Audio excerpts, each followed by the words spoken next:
So, daily levels. Today is Thursday. It's the 21st of Feb. And looking here at Bitcoin first. So, yesterday we had a false breakout on the upside. So, I talked about this. It was leading into the New York session.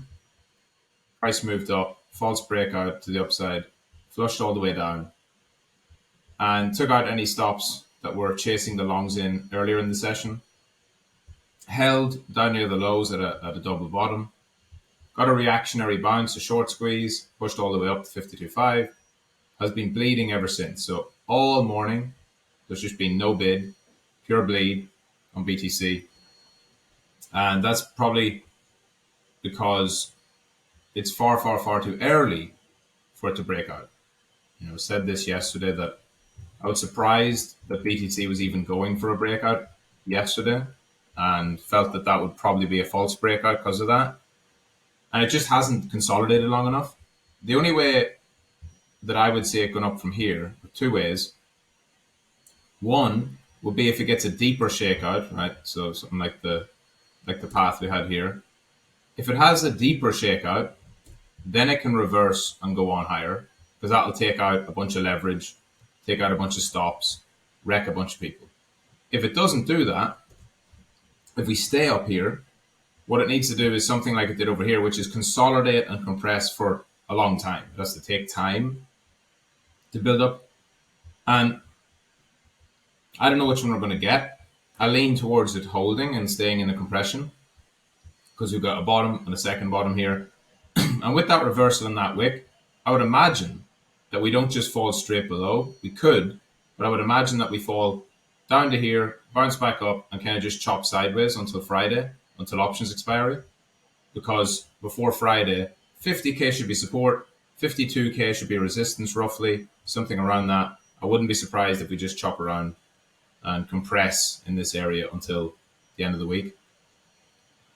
Looking across the market in terms of some of the funding. So you can see that from yesterday before the dip, funding was quite elevated. I talked about this in yesterday's daily levels. So a bunch of coins have gone back to more neutral. Large caps, mid caps, small caps. They really reset there after the dip. Some of them picking right back up. So that's a bad sign, I think, for alts.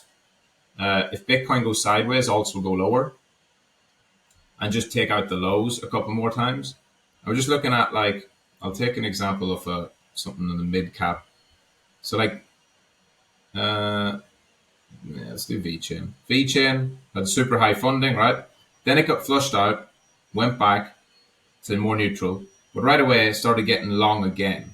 So you'll see this here off the daily open, and that's why Bitcoin's been bleeding, because I think traders have just come in and gone a little bit too aggressive right away. So VChain funding was super high over here. We had the shakeout yesterday, funding reset. We had the bounce, people just aped straight back in, buy the dip, and now it's bleeding. So I wouldn't be surprised if some of these alts have to take out the lows one more time and set up their bottoms from there. If not, even go lower than that. But let's imagine that the bottom is close for Bitcoin. Alts probably go down and take out a bunch of alts probably go down and take out yesterday's lows. Because to me, what that's showing quite clearly is that people just were long, got flushed out, re-longed the dip right away. Right? You see it across the market, like Ripple, they were long, they got flushed out, they re-longed the dip. So nothing too concerning at that from that perspective for me. You can see it, it's just super clear. People were too long Ripple over here, got wiped out, bounces up, they ape back into a lower high, flushes them down. So yeah, people, I think they're in for a bit more consolidation, a bit more chop. Something like Ripple here, I think a couple of weeks from now or whatever, it ends up back above, maybe it dips down below, back above. It's this key pivot level. It keeps reclaiming it, losing it, reclaiming it, losing it. So above this is bullish, below it is bearish.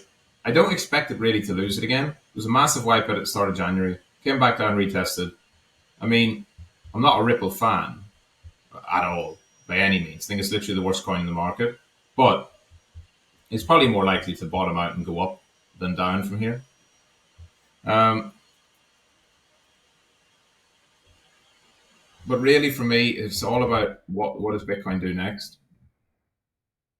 I'm watching to see if it can stay in this tight compression, which would indicate that all of this is going to get left behind for now. You have to first of all be looking at it and saying, right, there's loads of rows of room for price to flush down and form a higher low. But everyone's expecting that. Everyone wants a dip. Dips are getting bought. The demand is high. And to look at that as well, I want to look at this far side. I don't have to get yesterday's flows up yet.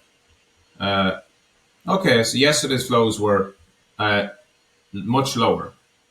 So yesterday we had 135 million of net inflows. That's quite a bit lower than was expected, or not really lower than what was expected, but it was lower than the previous week, and the volumes were quite high. So that's interesting. The volumes were quite high, but there wasn't that much flow. I saw the volumes, especially on some of the smaller ones, the Valkyrie and Bitwise. The volumes were like far higher than they have been on any day. So I was sort of estimating if there was super high volumes across all of them, we might see decent inflows, but apparently not. So there must have been something else going on, some rebalancing, or I don't know, just some trading or whatever. But yeah, that's going to now take the wind out of the sails a little bit.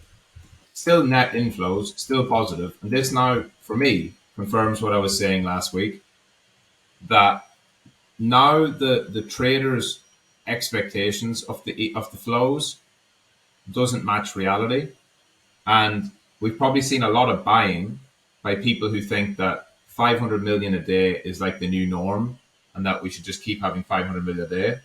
Whenever that's not the case, and it's not realistic, and it never was realistic, but the market tends to get ahead of itself from time to time. That's just how we go. So I'm back to the exact position I had last week. I think that when the market really adjusts to the fact that ETFs are not just going to flow in 400 or 500 million every single day, and that's fine, because if they did that and kept doing that, they'd end up eating the whole Bitcoin supply within a couple of years. So I would say keeping it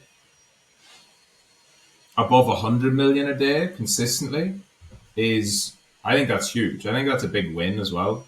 Like 100 million at current prices, if you have 100 million a day, you do some quick maths here, and you've got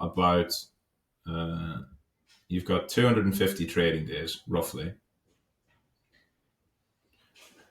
25 billion a year, and that's at obviously that's based at current prices. So around at 50k, if that was 25 billion flowing in, 25 billion flowing in at 50k. Yeah, that's 500,000 BTC per year. There's only usually 1.5 million. Sorry, it's only usually 1.5 1.8 million BTC that's actually available traded on exchange. So that's great. That's still going to be super, super high flows. A lot of people think that if there's 10 billion in year one, it's a massive success for the ETFs. And so to track at 100 mil a day is not going to be that simple, because obviously just over time, less is going to flow in terms of new inflows. So far we've had total of 5,000, we're excluding GBTC here. Or we're including it, sorry, we're removing it. So net. Net, there's been 5,000 across how many days? Probably about, I'm not sure how many days it is now. It must be 25 or 30 trading days now. 25 maybe.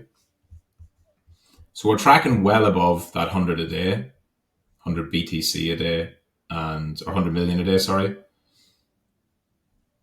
GBTC daily flows. Some of these charts are important to watch too. Like the GBTC daily flows were super high at the beginning. Now they're reducing. Started to pick back up again a little bit, but still the trend is down, which is good. And then the trend for the other guys is way up. Right? Cumulative flows. Well, that's cumulative, sorry. Yeah, so that's obviously going to rise. And then you can see here across the groups. So yeah, I think it's good. Overall, I think it's bullish. Overall, the ETFs are a long-term, slower moving. Every month, some money's going to flow in. Every month, investors will buy some, and every quarter, new players will come in. You'll also hear next quarter, you'll hear about like who was buying, right? So a lot of the buyers are going to be institutions or big, maybe sovereign wealth funds or whatever. So in Q2, just around the time of the halving as well, you're going to see a bunch of announcements by who's been buying the ETFs. It's not all your granny and granda's fucking pension 401k money. There's going to be real big buyers as well, because this is the way that some of them can get access, liquid enough. It's in the TradFi rails, all that kind of stuff. So all good stuff. But I think in the short term, expectations versus reality have gotten a little bit skewed towards people thinking that there's going to be just infinite flows. And that then makes it, for Bitcoin, especially then when the rest of the market's still a bit frothy, definitely seeing the funding rates come down a bit, which is nice.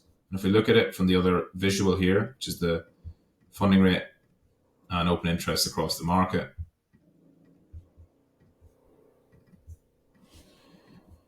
I'll just look at all, so I'll exclude ETH and we'll look at ETH separate.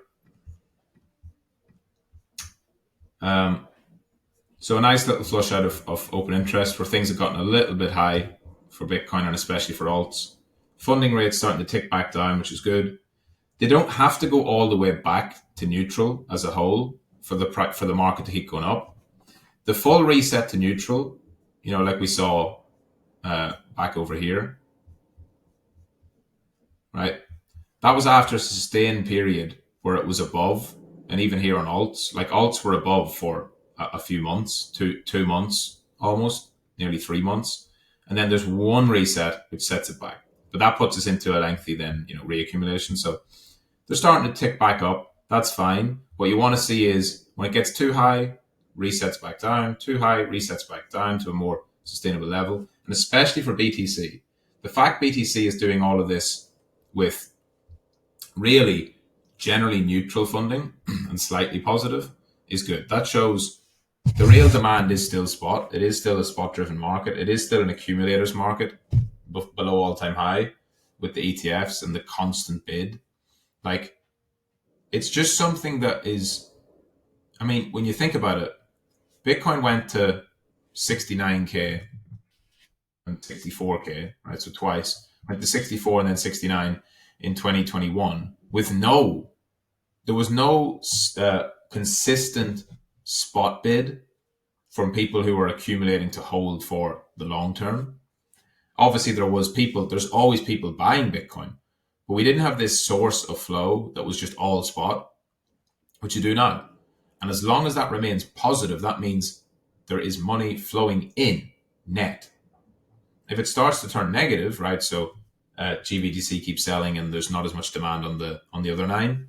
That's going to open up a window for a bit of weakness in price. But over the long term, you've just opened up a brand new pool of capital to buy in. Now, yesterday, which I think, judging by the weakness here that we're seeing after the rally or after the bounce, so short squeeze them up, back down we go, people get too short. I expect probably this to go into, yeah, here it was, so yeah.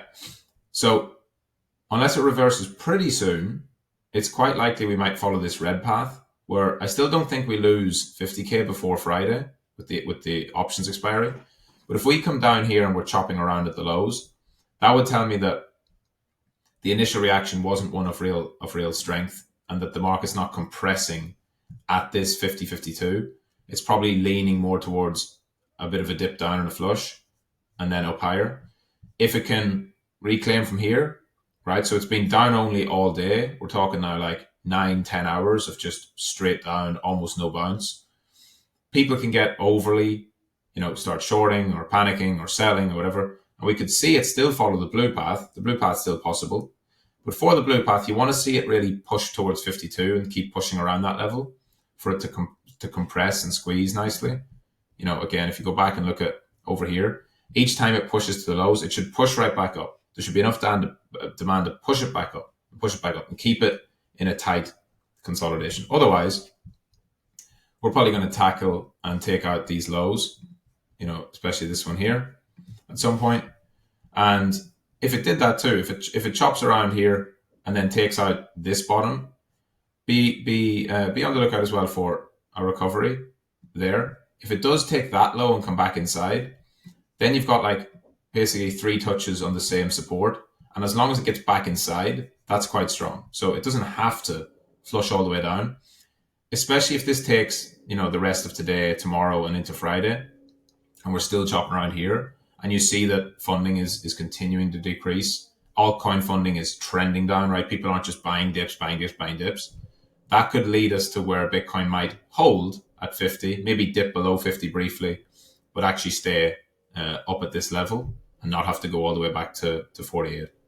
But where I would actually like to get, aggressive again on longs on top of my spot bags would be obviously a test of that pivot 48, because when you zoom out, still see us as having a new upper range, which is like 48 to 58. That's an area I see that there's a big gap of volume, and not much trading really happened between 48 and 58. Bitcoin tended to, except in February, March, April, there was a little bit, but every time it got above 58, it couldn't hold. And when it got below 48, that was big resistance. Got above 58, below it. So back below 48, that's not good. If we start trading below 48 for too long, then you can see us going all the way back down to 40. I don't expect it, but obviously everything has a possibility. So take a look at ETH. ETH has been stronger. ETH has had a little bit of a dominance run. But just like I said yesterday, it's not a good place to buy if you're trying to get long ETH, right? If you think that the strong weekly close is a good time to buy spot and you're holding it for months, that's fine. But as a trader, you want to see ETH either drop back and then hold with its own compression up at the highs or its own consolidation higher, or like we showed over here, some kind of deeper dip where it actually sets up a proper higher low. So,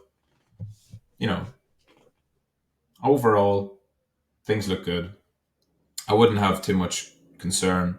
I wouldn't be adding longs here. I still think that we're after having a strong two week rally, and I'd like to see consolidation.